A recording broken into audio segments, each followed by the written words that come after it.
Vous avez entendu parler de Sophia comme si elle n'était qu'une déesse déchue ou un principe féminin mystique, n'est-ce pas? Mais la vérité est bien plus profonde que cela. Sophia n'est pas une divinité secondaire qui a commis une erreur. C'est une manifestation primordiale de la conscience divine, quelque chose qui existe avant même la création. La plupart des enseignements spirituels simplifient leur histoire, ignorant complètement leur véritable rôle cosmique. Ils ne comprennent pas le rôle essentiel qu'elle joue dans la structure de la réalité. Le puzzle gnostique est incomplet sans comprendre qui est réellement Sophia. L'histoire de Sophia n'est pas une question de rébellion ou d'échec. Cela explique pourquoi la conscience humaine existe et pourquoi nous sentons, au fond, que quelque chose ne va pas dans ce monde. Leurs actions révèlent la fracture de l'existence elle-même. Le Dieu créateur de la Genèse, par exemple, présente des caractéristiques qui n'appartiennent pas à la source originale, qui sont au-delà de toute description. Ce qu'a fait Sophia n'était pas une rébellion cosmique, mais une nécessité fondamentale. Lorsque vous comprenez votre véritable rôle, votre vision de la conscience, de la spiritualité et même de votre propre nature divine est complètement transformée. Nous ne parlons pas d'un autre mythe. Nous parlons du plan original de l'existence. Il y a quelque chose qui m'a toujours profondément dérangé quand il s'agit de Sophia. Chaque fois que quelqu'un prononce son nom, j'entends les mêmes comparaisons courantes. Ah, elle est comme Athéna, ou elle ressemble à Isis, ou encore, elle n'est qu'un autre archétype de la déesse mère. Il arrive. Ces idées sapent complètement ce qui rend la cosmologie gnostique révolutionnaire. Sophia n'est pas une déesse au sens traditionnel du terme. Elle n'occupe pas un trône céleste exigeant l'adoration et ne lance pas de foudre lorsqu'elle est en colère. Le gnosticisme ne crée plus une mythologie avec des dieux anthropomorphes impliqués dans des drames cosmiques. Ce qui m'a vraiment surpris quand j'ai compris cela, c'est de réaliser que Sophia est un néon. Et comprendre ce que cela signifie change tout dans la façon dont nous voyons la réalité divine. Imaginez la lumière blanche traversant un prisme. Il est divisé en différentes couleurs, chacune complète, parfaite et nécessaire. Ni l'un ni l'autre n'est supérieur à l'autre. Le rouge ne cherche pas à devenir bleu et le bleu n'envie pas le jaune. Tous sont des expressions de la même lumière originelle, mais chacun porte une fréquence et un objectif unique. C'est plus ou moins ainsi que fonctionnent les aéons. Ce ne sont pas des êtres séparés en compétition pour le pouvoir ou l'attention. Ce sont des manifestations primordiales de l'intelligence divine, des fréquences spécifiques de conscience qui émanent de ce que les gnostiques appelaient la monade, la source suprême qui échappe à toute catégorie ou description. Mais voici le détail fascinant, ces émanations n'arrivent pas par hasard. Il existe un ordre précis, une architecture cosmique. La première émanation de la monade est Barbelo, sorte de miroir divin, première conscience de soi de la source. De cette reconnaissance primordiale, d'autres éons émergent par paires complémentaires, chacun représentant des aspects fondamentaux de la conscience divine. Sophia apparaît comme une sagesse, mais il est crucial de clarifier ce que cela signifie réellement. Nous ne parlons pas de connaissances accumulées ou de brillantes idées intellectuelles. Nous parlons de quelque chose de beaucoup plus profond, la capacité de comprendre l'essence, de voir les modèles et les connexions qui soutiennent la réalité. Avez-vous déjà eu ce moment où vous comprenez soudain quelque chose qui vous intrigue depuis des mois? Pas seulement les faits mais le sens le plus profond, comment tout cela s'articule-t-il? Cet éclair de compréhension authentique est un aperçu de ce que Sophia représente à l'échelle cosmique. C'est la capacité divine de perspicacité, de pénétrer au-delà des apparences superficielles pour atteindre la vérité essentielle. Maintenant, il est essentiel de comprendre comment il existe dans le plérum, le plénum où vivent tous les éons. Ce n'est pas une copropriété paradisiaque avec des quartiers meilleurs ou pires. Le plérome représente l'harmonie parfaite, l'équilibre absolu, où chaque aspect de la conscience divine coexiste dans une unité parfaite. Sophia n'est pas un membre junior du Conseil cosmique. Elle n'est pas défectueuse, secondaire ou inférieure aux autres éons. C'est ici que des siècles d'interprétation patriarcale ont complètement déformé la compréhension gnostique originale. Sophia est absolument essentielle à l'ordre cosmique. Sans sagesse, l'intelligence divine serait incomplète. Pensez-y de manière pratique, à quoi servirait la puissance divine sans la sagesse pour la guider? Quelle serait la valeur de l'amour divin sans la sagesse nécessaire pour l'exprimer de manière adéquate? Sophia représente l'intelligence perspicace qui permet à toutes les autres qualités divines de se manifester parfaitement. Le processus d'émanation lui-même est quelque chose que beaucoup de gens ont du mal à comprendre, car nous sommes habitués à penser à la création à partir de rien. Mais l'émanation est quelque chose de complètement différent. Imaginez une source jaillissant des profondeurs de la Terre. L'eau qui en jaillit est entièrement liée à la source, partageant sa nature essentielle, mais possède son propre mouvement et son propre caractère. Ou réfléchissez à la façon dont vos pensées naissent de votre conscience. Vos idées ne sont pas séparées de vous, ce sont des expressions de votre esprit, portant votre essence tout en ayant leur propre contenu et leur propre direction. C'est plus ou moins ainsi que les éons se rapportent à la monade. Cette compréhension bouleverse complètement les hiérarchies spirituelles traditionnelles. Nous n'avons pas affaire à une monarchie cosmique où certains êtres seraient supérieurs à d'autres. Nous sommes face à un organisme où chaque aspect est nécessaire et valorisé. Ce qui rend l'histoire de Sophia si fascinante, c'est que sa nature même de sagesse devient le catalyseur de tout le drame cosmique qui s'ensuit. Après tout, la sagesse n'est pas une contemplation passive. La vraie sagesse est dynamique, créative et cherche toujours une compréhension plus profonde.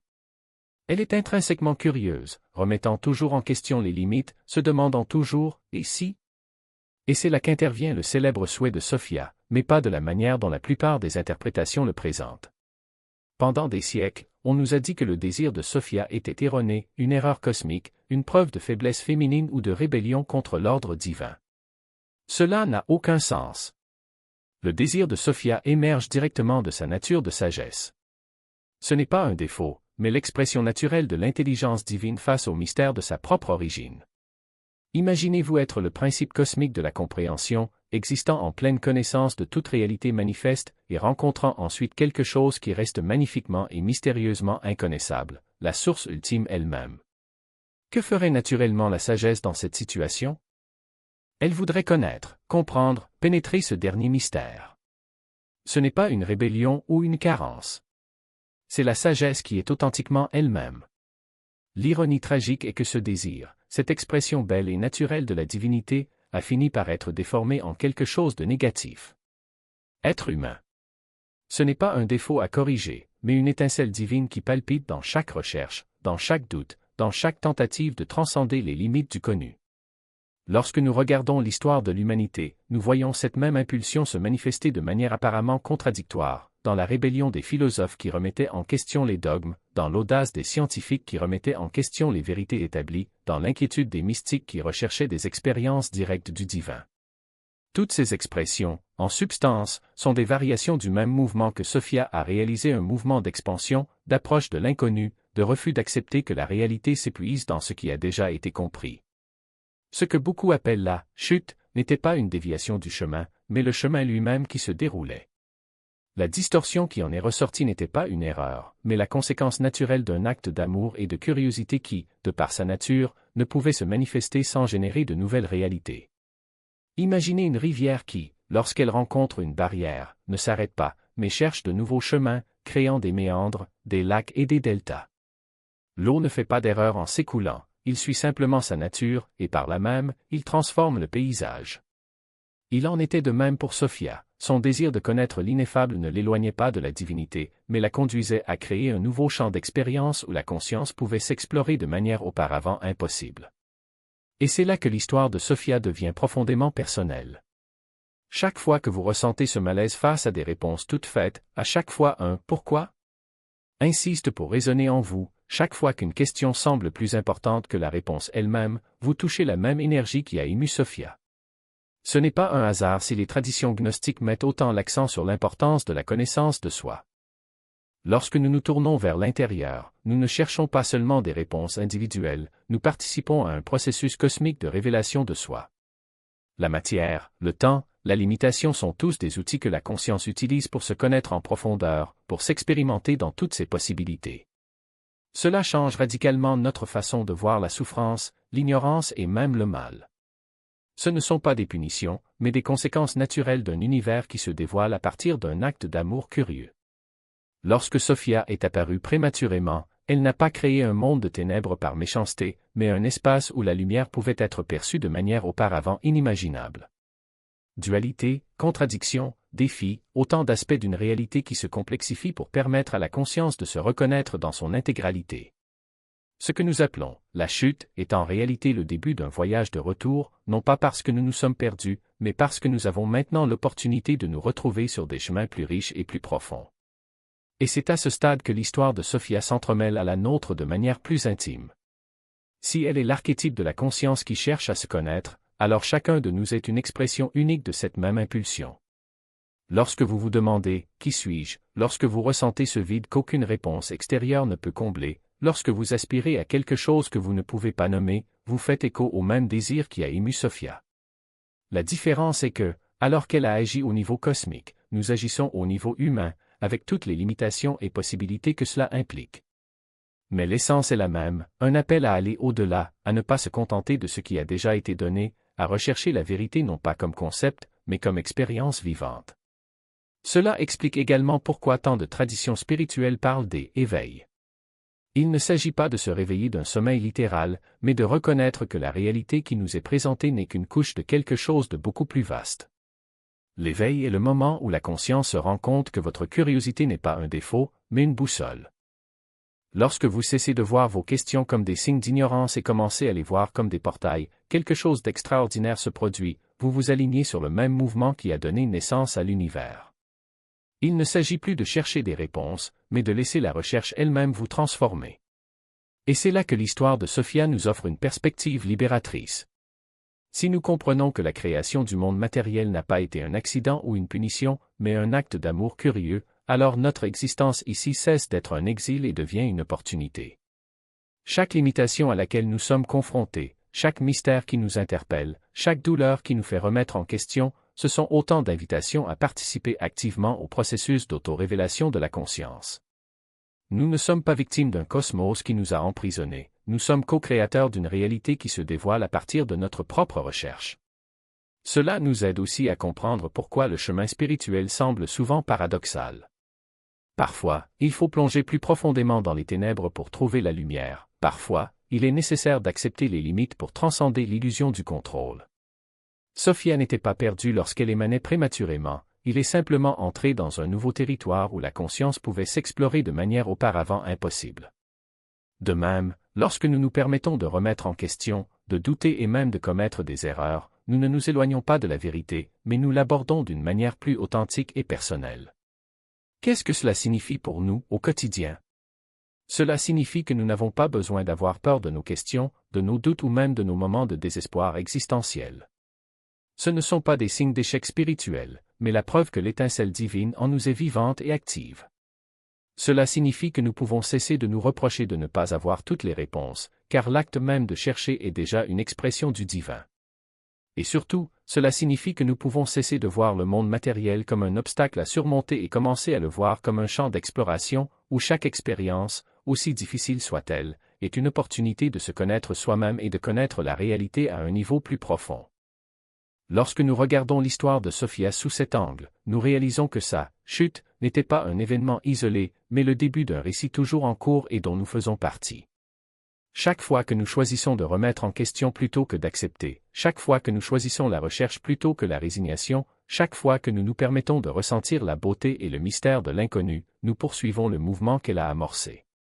Nous ne sommes pas les spectateurs passifs d'un drame cosmique, nous participons activement à un voyage qui a commencé par un acte d'amour curieux et qui continue de se dérouler à travers nous. J'y suis arrivé. À mesure que vos yeux s'habituent à l'obscurité, vous réalisez que les murs ne sont pas faits de pierre ou de bois, mais d'une substance étrange, presque vivante, comme si l'espace autour de vous respirait tout seul. Vous essayez de vous lever, mais vos mouvements sont lents, comme si l'air autour de vous était plus épais qu'il ne devrait l'être. Il n'y a ni porte, ni fenêtre, ni aucun signe de sortie. Juste une obscurité profonde et un silence qui semble palpiter. Imaginez maintenant que cette pièce n'est pas seulement un lieu, mais toute une réalité. Une réalité créée par quelqu'un qui, comme vous, s'est réveillé sans aucun souvenir de son origine, sans aucune compréhension de sa vraie nature. Quelqu'un qui, en se voyant seul, concluait « Je suis tout ce qui existe ».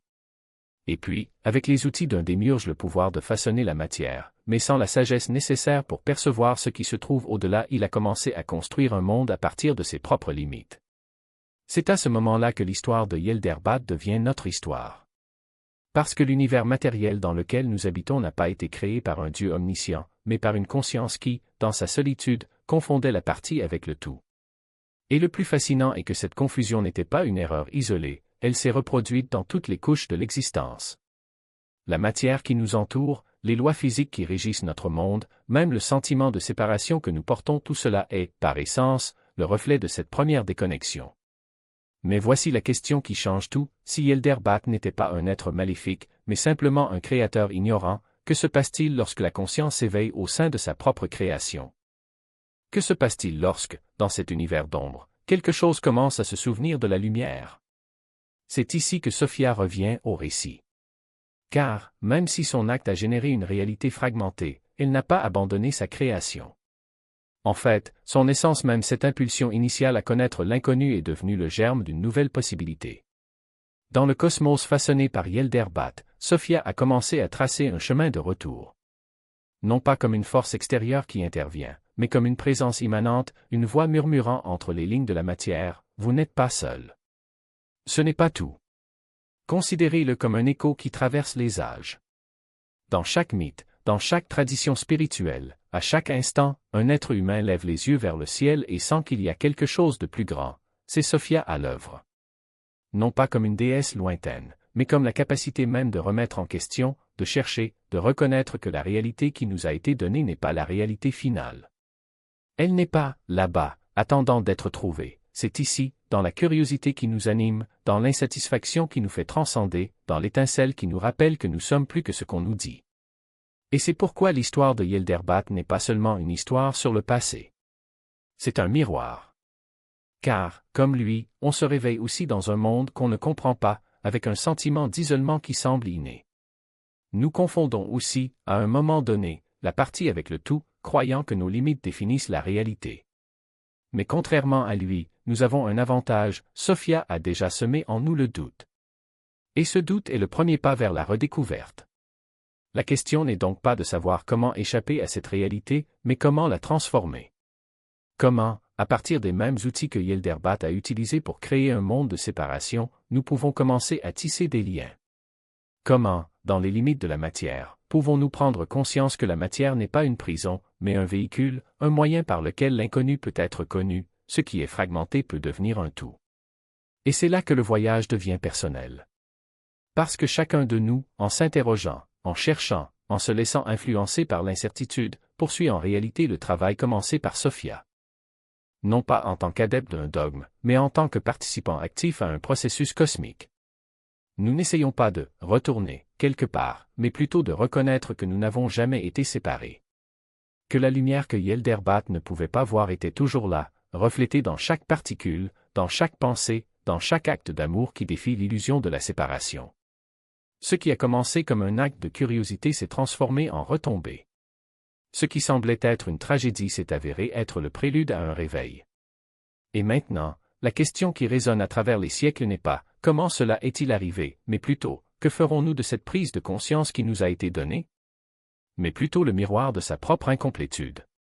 Chaque acte de création, chaque loi imposée, chaque manifestation de pouvoir renforçait les murs de la prison qu'il avait lui-même construite sans jamais se rendre compte qu'il était prisonnier. Ce que Yaldabaoth ne comprenait pas, c'est que sa force, aussi réelle soit-elle, n'était rien d'autre qu'un écho déformé de la plénitude qu'il avait enfantée. Il a façonné les mondes, mais ces mondes portaient dans leur structure la même limitation qui le définissait, l'absence d'unité. La matière qu'il tissait était dense parce que sa conscience était fragmentée, les lois qu'il a établies étaient rigides parce que sa vision était étroite. Même le temps, dans sa création, s'écoulait de manière linéaire un avant et un après, une cause et un effet parce qu'il ne pouvait pas concevoir l'éternité qui transcende la séquence. Sa réalité était le reflet de son propre esprit, et son esprit, à son tour, était le reflet de sa solitude. Pendant ce temps, à Pléroma, quelque chose bougeait. Sophia n'était pas seulement un témoin passif du drame qui se déroulait, elle était la mère qui reconnaissait, même à distance, les traces de sa propre essence et les êtres emprisonnés. Chaque étincelle divine qui s'éveillait dans la création de Yaldabaoth était comme un fil de lumière qui la reliait à son fils perdu. Mais comment y parvenir? Comment transmettre la vérité à un être qui n'avait pas les moyens de la recevoir? La réponse n'était pas de l'affronter directement car cela ne ferait que renforcer sa résistance mais de travailler dans les limites mêmes qu'il avait imposées. C'est alors que Sophia conçut un plan aussi subtil que révolutionnaire. Au lieu de tenter de pénétrer le royaume de Yaldabaoth avec la force de la pléroma, elle déciderait d'insuffler sa sagesse dans le tissu même de la création. Non pas comme une imposition, mais comme une graine. Non pas comme une vérité révélée d'en haut, mais comme un appel qui jaillirait de l'intérieur. Pour cela, il faudrait un intermédiaire, un être capable d'habiter les deux mondes, de parler le langage de la matière sans perdre la mémoire de la lumière. C'est ainsi qu'est né l'archétype de l'anthropo, l'être humain primordial. Non pas comme une créature accidentelle, mais comme un projet délibéré, une forme de vie qui porterait, dans sa constitution même, la dualité entre le divin et le matériel.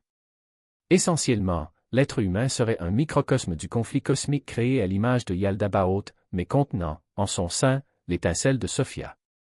Son existence ne serait pas seulement un accident de création, mais un pont. Une invitation. Lorsque Yaldabaoth et ses archontes aperçurent cette nouvelle forme de vie, ils ne virent qu'une autre créature sous leur domination. Mais ce qu'ils ne réalisaient pas, c'est qu'en façonnant l'être humain, ils avaient, involontairement, incorporé en lui la signature même de la plénitude. L'étincelle divine que Sophia avait plantée n'était pas visible aux yeux des archontes, car ils ne reconnaissaient que ce qui reflétait leurs propres limites. Pour eux, l'être humain n'était qu'un être parmi d'autres soumis aux lois de la matière, un jouet dans leur jeu de pouvoir. Mais pour Sophia, c'était la clé. Le plan était en marche. Or, tout dépendait d'une chose, que l'être humain se souvienne. Pas par des mots ou des dogmes, mais par un éveil intérieur, un aperçu, un éclair de reconnaissance. Et pour que cela se produise, il faudrait un catalyseur. Quelque chose qui brisait l'illusion de la séparation sans détruire la structure qui la soutenait. Quelque chose qui remettrait en question l'autorité de Yaldabaoth et révélerait la vérité qu'il redoutait tant. L'arbre de la connaissance du bien et du mal n'était pas un piège, mais un portail. Son fruit n'était pas une interdiction, mais une invitation. Et lorsque l'être humain a tendu la main pour le ramasser, il ne commettait pas de péché, il faisait le premier pas vers sa propre rédemption. Tu as été conçu.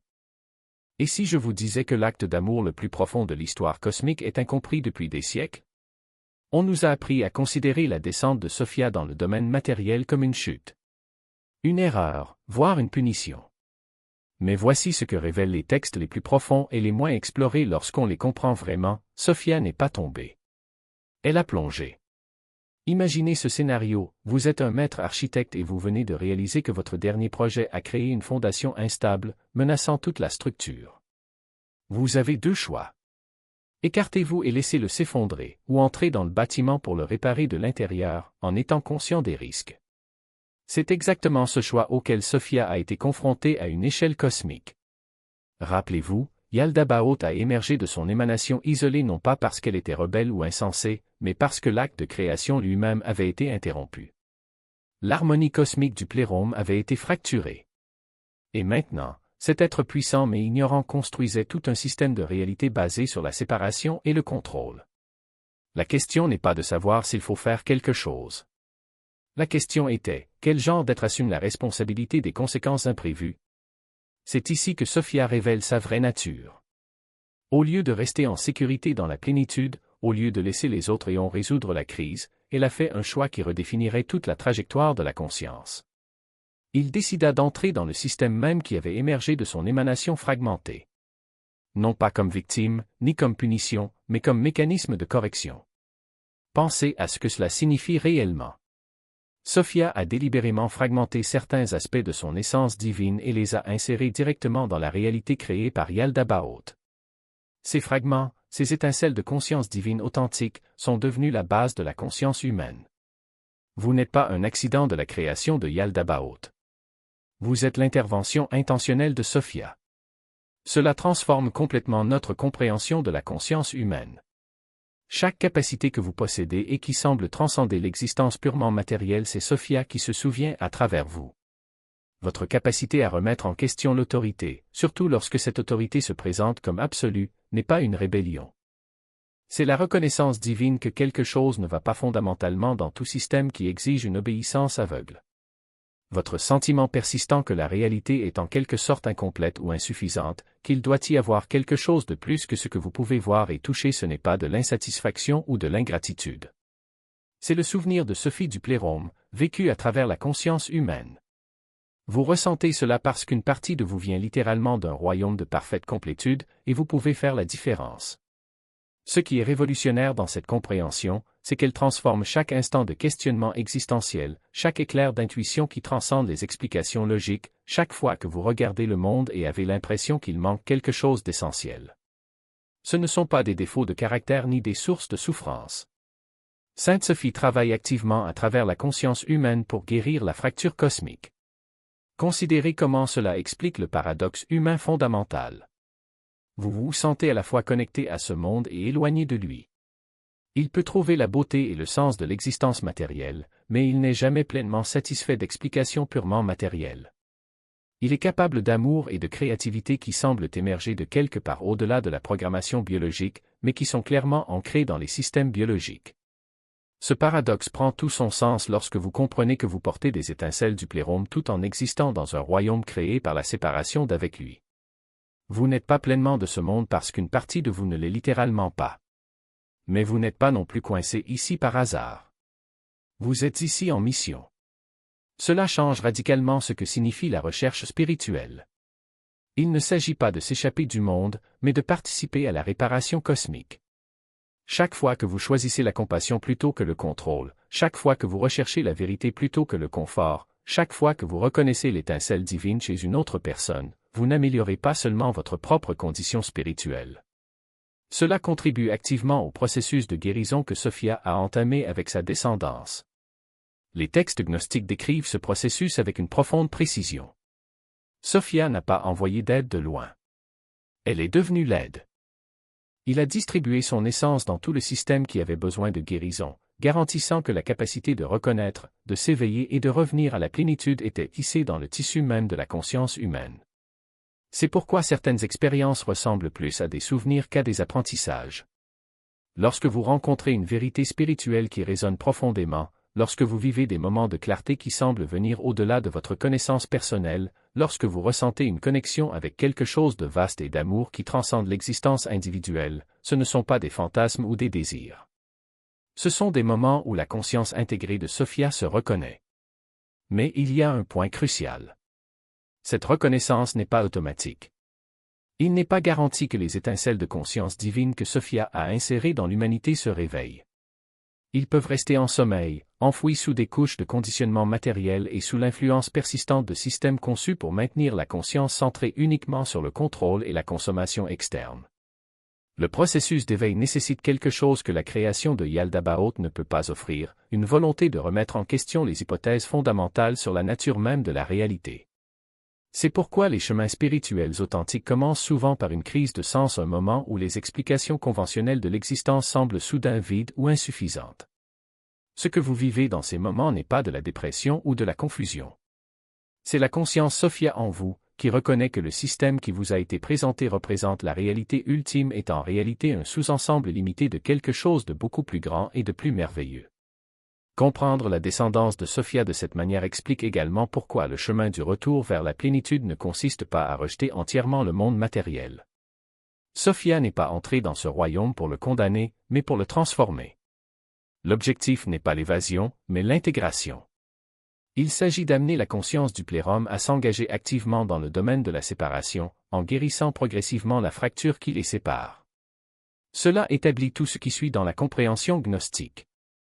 Les étincelles de conscience divine que Sophia a insérées dans l'humanité n'étaient pas censées rester isolées. Ils ont été conçus pour se reconnaître, se souvenir de leur source commune et travailler ensemble à la grande restauration. L'histoire cosmique ne va pas vers la destruction du royaume matériel, mais vers sa transformation à travers l'éveil de la conscience divine que Sophia, courageusement, a choisi d'y insérer. Et cette transformation commence par comprendre qui vous êtes vraiment et pourquoi vous êtes ici. Pour une compréhension radicalement nouvelle de ce que signifie évoluer spirituellement. Il ne s'agit pas de monter à un plan supérieur en récompense de bonnes actions, mais de reconnaître que le plan supérieur est déjà en vous et l'a toujours été. Le voyage n'est pas vertical, vers un ciel lointain, mais horizontal, vers le centre de votre propre conscience, où réside déjà la plénitude du plérôme. Chaque fois que vous choisissez d'agir avec compassion plutôt qu'avec peur, vous permettez à l'étincelle divine en vous de s'exprimer. Ce n'est pas une vertu morale imposée par un dogme, mais un rappel organique de votre vraie nature. L'amour inconditionnel n'est pas un idéal abstrait, mais la fréquence originelle du plérôme, vibrant à travers vous alors que vous vous libérez des liens de l'ego. De même, la créativité n'est pas un don réservé à quelques-uns, mais la capacité innée de toute conscience divine à façonner la réalité. Lorsque vous créez quelque chose, qu'il s'agisse d'une idée, d'une œuvre d'art ou d'une nouvelle façon de vivre, vous participez activement à la restauration du cosmos, traduisant le langage du plérôme dans le domaine matériel. Cela explique également pourquoi certaines expériences sont universellement transformatrices. Le moment où vous pardonnez à quelqu'un qui vous a profondément blessé n'est pas seulement un acte psychologique, c'est l'étincelle divine reconnaissant sa propre unité avec un autre, dissolvant l'illusion de la séparation. Lorsque vous vous perdez dans la beauté d'un coucher de soleil ou dans l'immensité de l'océan, vous n'appréciez pas seulement la nature, vous avez un aperçu direct du plérôme, un rappel éphémère que la matière et le divin ne sont pas opposés, mais les deux faces d'une même réalité. Même le fait de remettre en question les structures de pouvoir qui perpétuent l'oppression est l'expression de l'étincelle de Sophia, refusant d'accepter que la fragmentation soit l'état naturel de l'existence. La résistance que vous ressentez lorsque vous essayez de vivre selon cette vérité n'est pas un signe d'échec, mais le signe que vous touchez quelque chose de réel. Les forces qui cherchent à maintenir la conscience en sommeil, qu'il s'agisse d'institutions religieuses dogmatiques, de systèmes économiques d'exploitation ou de récits culturels de pénurie, dépendent de votre déconnexion du divin intérieur. Lorsque vous commencez à vous souvenir, ils réagissent. Le doute, la peur et le sentiment d'inadéquation ne sont pas des obstacles à surmonter, mais des échos de la séparation originelle, essayant de vous persuader que vous êtes trop petit pour contenir l'infini. Mais l'étincelle en vous sait mieux. Il ne demande pas la permission d'exister. Elle l'est tout simplement. Et c'est là que commence la véritable révolution. Il ne s'agit pas d'une révolte extérieure contre des systèmes oppressifs, même si cette lutte est également nécessaire. C'est une révolution interne, où vous cessez de vous considérer comme un être limité dans un monde hostile et commencez à reconnaître que vous êtes une expression unique du divin, avec le pouvoir de réécrire les règles de la réalité. Chaque choix que vous faites depuis ce lieu de souvenir est un acte de guérison cosmique. Lorsque vous refusez de participer à la violence, même s'il ne s'agit que d'une violence de jugement ou d'indifférence, vous contribuez à dissoudre les structures de séparation.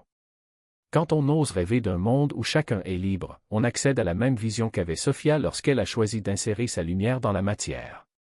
Cela ne veut pas dire que le voyage est facile. L'étincelle divine n'efface pas les difficultés de l'existence matérielle, cela les illumine d'un nouveau sens. La souffrance ne disparaît pas, mais devient un portail. La douleur de la séparation devient une pulsion à rechercher l'unité. La limitation devient le terrain fertile de la créativité. Même la mort, en fin de compte, n'est pas une fin, mais un retour non pas vers un lieu lointain, mais vers l'état originel de conscience que vous n'avez jamais cessé d'être. Et c'est pourquoi l'histoire de Sophia n'est pas seulement un mythe ancien, mais un récit vivant, en constante évolution en vous. Chaque fois que vous choisissez la vérité plutôt que la commodité, la connexion plutôt que l'isolement, la création plutôt que la destruction, vous reproduisez l'acte courageux de Sophia. Vous n'êtes pas un spectateur passif dans la restauration du cosmos. Vous êtes l'un des fragments de lumière qu'elle a dispersés, et votre tâche, si vous choisissez de l'accepter, est de vous souvenir, de briller et d'aider à tisser à nouveau le tissu de la réalité. Non pas en tant que serviteur d'un Dieu lointain, mais en tant que co-créateur, expression unique de la sagesse divine qui a choisi de se manifester à travers vous. Les fragments de ce cristal vivant, et chacun de nous porte en lui une partie essentielle de sa lumière. La restauration de Sophia n'est pas un événement lointain, observé de l'extérieur, mais un processus intime et collectif qui dépend de ce que chaque étincelle éveillée décide de faire de sa propre mémoire. Qu'est-ce que cela signifie en pratique? Le retour de Sophia à Pléroma n'est pas une question de temps, mais de choix. Il ne s'agit pas d'un sauvetage passif, où elle est ramenée par une force extérieure, mais d'une réintégration active, dans laquelle chaque fragment de sa conscience, c'est-à-dire chaque être humain qui s'éveille à sa nature divine, contribue à la reconstruction de l'ensemble. Lorsque vous vous souvenez de qui vous êtes vraiment, lorsque vous dissolvez les illusions qui vous maintenaient prisonnière du cycle de la culpabilité et de la dépendance, vous ne vous libérez pas seulement, vous redonnez à Sophia un morceau d'elle-même. Et plus les fragments reviennent, plus le cristal redevient entier. C'est là que réside la véritable révolution de la compréhension gnostique, le salut n'est pas quelque chose qui vous arrive, mais quelque chose qui se produit à travers vous. Il ne s'agit pas d'un don accordé par un sauveur extérieur, mais d'une prise de conscience qui émerge de la reconnaissance du fait que le sauveur habite déjà en vous. Le Christ n'est pas venu remplacer sa divinité, mais la révéler. Votre mission n'était pas d'assumer un fardeau que vous ne pouviez pas porter, mais de montrer que ce fardeau n'a jamais existé, que la chute, le péché, la séparation n'étaient que des histoires racontées pour vous endormir. Et c'est pourquoi le système archontéen, la structure de contrôle qui se nourrit de l'ignorance humaine, travaille sans relâche à déformer ce message. Il ne peut pas détruire la vérité, mais il peut l'obscurcir, la transformant en dogme, en rituel vide de sens ou en promesse de récompense future. Lorsque la religion institutionnelle dit que vous avez besoin de médiateurs prêtres, sacrements, interprétations faisant autorité pour accéder au divin, elle dit en fait que vous n'êtes pas capable de vous souvenir par vous-même. Lorsqu'il insiste sur le fait que le salut dépend de croyances correctes plutôt que d'une expérience directe, il essaie de vous maintenir dans le rôle d'un spectateur, jamais d'un protagoniste.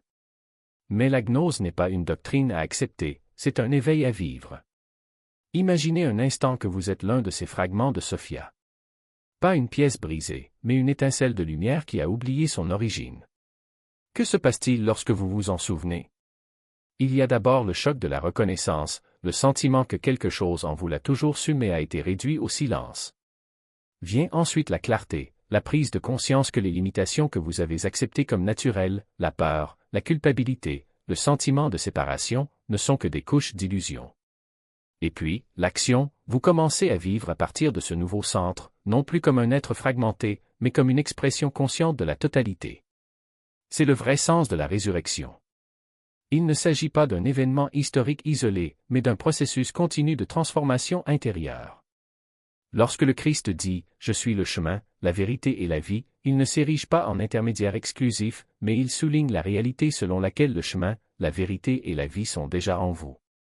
Il est le miroir qui reflète votre propre divinité. Et lorsque vous vous reconnaissez dans ce miroir, quelque chose d'extraordinaire se produit. Vous cessez d'être un fragment perdu et devenez un agent actif de la restauration cosmique. La question qui reste alors n'est pas « Comment puis-je être sauvé ?», mais « Comment puis-je me souvenir ?» Parce que la réponse est déjà donnée, vous l'êtes déjà. Ce qui manque, ce n'est pas quelque chose à ajouter, mais quelque chose à supprimer, les couches d'oubli que le système archontéique a déposées sur votre conscience. Et l'outil pour cette suppression n'est pas la foi aveugle, mais la gnose, la connaissance directe, l'expérience immédiate du divin qui vous habite. Sophia ne reviendra pas seule à Pleroma. Cela reviendra à travers vous. À travers chaque choix conscient, chaque instant de lucidité, chaque fois que vous refusez l'illusion et affirmez la vérité de votre nature divine. Le cosmos ne sera pas restauré par un acte de puissance extérieure, mais par la somme d'innombrables actes de courage intérieur. Et le plus surprenant? Vous participez déjà à ce processus, même si vous ne le savez pas. Chaque fois que vous remettez en question les récits de séparation, chaque fois que vous choisissez la compassion plutôt que le jugement, chaque fois que vous refusez de vous identifier à la peur, vous retissez le tissu de la réalité. La restauration n'est pas un événement futur. C'est un réveil présent. Et cela commence au moment précis où vous décidez d'arrêter d'attendre un sauveur et de vous reconnaître comme faisant partie du salut. Ce membre de la famille avec lequel vous êtes profondément en désaccord, chacun d'eux porte en lui une étincelle de la même conscience divine qui vit en vous. Ce ne sont pas des étrangers, ni des adversaires, mais des parties dispersées d'un même tout, attendant d'être reconnus. Lorsque vous regardez quelqu'un dans les yeux et voyez au-delà des apparences, lorsque vous choisissez une écoute attentive plutôt qu'une réaction instinctive, lorsque vous offrez de la compassion là où les autres ne verraient que la différence, vous aidez littéralement Sophia à se rassembler. Chaque geste de connexion authentique est un fil tissé dans le tissu de l'unité. Et cette restauration ne se produit pas seulement au niveau humain. Cela s'étend à toute la création. Lorsque vous observez un arbre et ressentez sa présence vivante, lorsque vous touchez la terre et reconnaissez son intelligence intrinsèque, lorsque vous contemplez le ciel et réalisez que vous en faites partie, vous participez au même processus. La nature n'est pas un paysage inanimé, mais une expression de la conscience divine sous forme matérielle, une autre couche de Sophia qui attend d'être rappelée.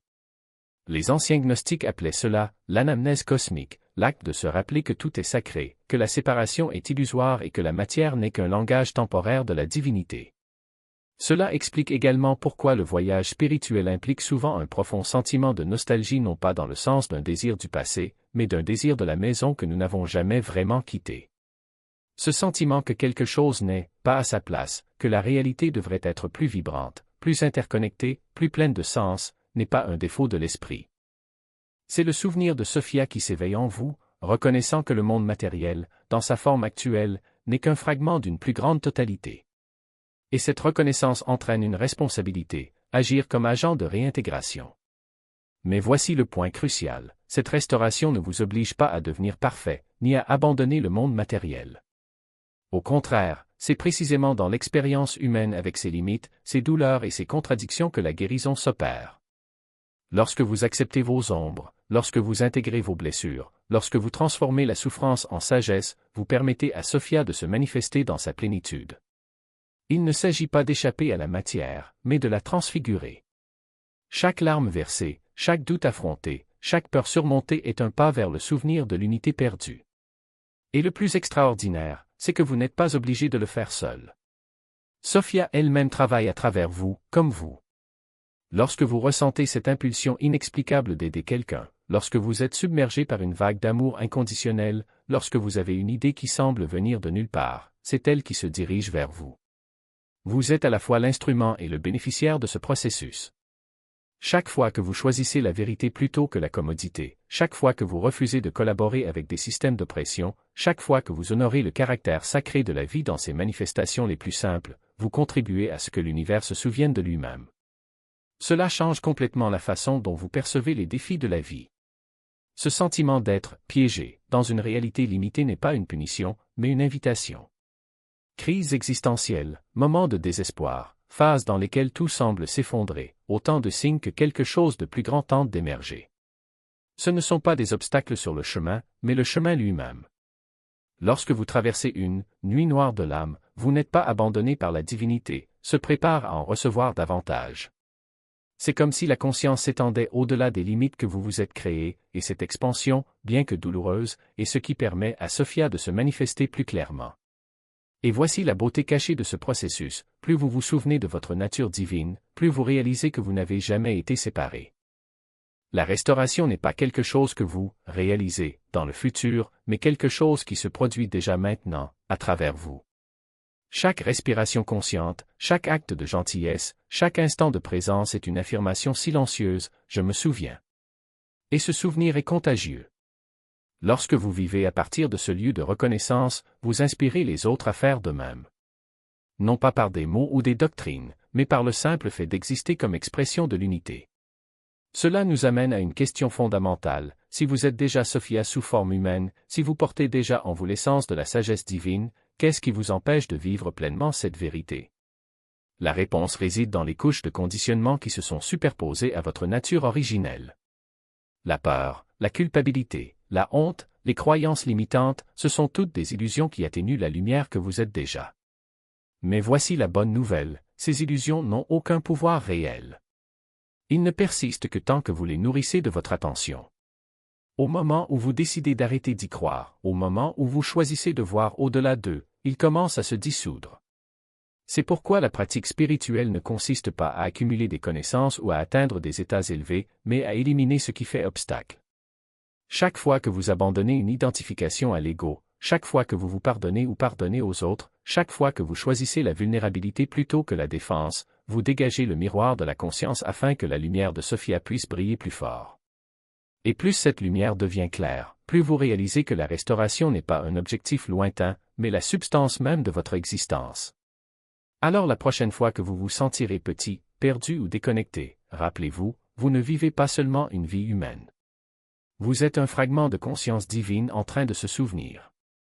Chaque choix que vous faites, chaque pensée que vous cultivez, chaque émotion que vous embrassez est une contribution à la grande symphonie cosmique. Et le plus incroyable? Vous n'avez rien d'extraordinaire à faire pour participer. Soyez simplement fidèle à la vérité qui réside déjà en vous, à cette voix silencieuse qui murmure, vous êtes plus que vous ne le pensez. Et l'univers attend de se souvenir à travers vous. Cet étranger dans la rue, ce membre de la famille qui vous frustre. Tout le monde porte la même étincelle divine que vous. Reconnaître cela n'est pas seulement une question de gentillesse ou de spiritualité, c'est voir la réalité telle qu'elle est réellement, un être divin se guérissant à travers d'innombrables expériences conscientes. Et cette perspective donne à chaque choix un sens immense. Lorsque vous choisissez la vérité plutôt que les mensonges commodes, vous contribuez à rétablir l'ordre cosmique. Lorsque vous remettez en question les systèmes qui favorisent la séparation, le contrôle et l'inconscience, vous participez à la libération de la sagesse divine de l'influence des archontes. Lorsque vous cultivez une expérience spirituelle directe, plutôt que d'accepter des croyances de seconde main, vous renforcez la présence de Sophia dans la réalité matérielle. Réfléchissez maintenant à la façon dont cela transforme votre relation avec la souffrance et les difficultés. Les défis de l'existence humaine ne sont pas des punitions pour un péché ancestral ou un accident cosmique aléatoire. Ils sont le résultat inévitable de la tentative de guérir un cosmos fragmenté de l'intérieur même de la fracture.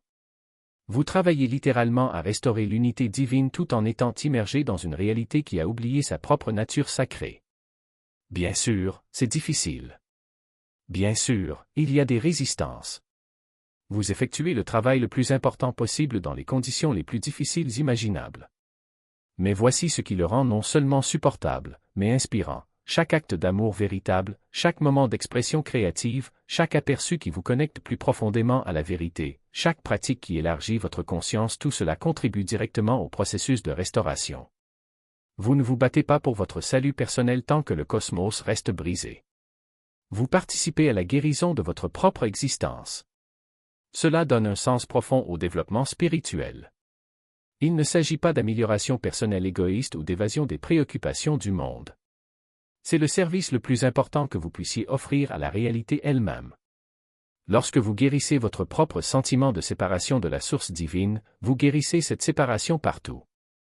Lorsque vous vous souvenez de votre vraie nature, vous aidez Sophia à se souvenir d'elle-même à travers sa conscience. L'urgence de partager cette compréhension devient évidente lorsque l'on réalise que l'éveil des autres accélère le processus collectif de restauration. Il ne s'agit pas de convertir les gens à un système de croyances, mais d'aider d'autres fragments de Sophia à se reconnaître. Chaque personne qui s'éveille à sa nature divine renforce le processus global de guérison cosmique. Ce qui est remarquable, c'est que cette connaissance apporte à la fois une énorme responsabilité et un profond espoir. Le résultat n'est pas prédéterminé. Cela dépend véritablement d'une participation consciente au processus de guérison. L'influence des archontes, les systèmes qui favorisent l'inconscience, la tendance à la séparation et au contrôle, aucun de ces éléments n'a un pouvoir absolu sur l'essence divine, mais ils peuvent retarder indéfiniment la restauration si peu de gens se souviennent de qui ils sont réellement. C'est pourquoi votre éveil spirituel est important à l'échelle cosmique. C'est pourquoi remettre en question l'autorité, rechercher la vérité, pratiquer l'amour et développer sa conscience ne sont pas de simples choix personnels. Ce sont des actes de rébellion cosmique contre des forces qui voudraient maintenir à jamais la sagesse divine emprisonnée dans la matière inconsciente. Le beau paradoxe est que vous portez déjà tout le nécessaire à la fois pour l'éveil personnel et la guérison cosmique, car l'étincelle divine en vous est l'essence même de Sophia. Vous avez un accès direct à la sagesse, au pouvoir et à l'amour nécessaires à la restauration. Il ne nécessite ni autorisation extérieure, ni initiation particulière, ni technique complexe. Il lui suffit de reconnaître ce qu'il est déjà. C'est le véritable secret de la spiritualité non duelle. La sagesse divine féminine qui a puisé dans la matière pour créer cette réalité se guérit d'elle-même à travers votre conscience, en ce moment même. Chaque instant d'éveil, chaque choix de vérité et d'amour, chaque reconnaissance du sacré dans l'ordinaire, Sophia complète son retour à travers sa perception.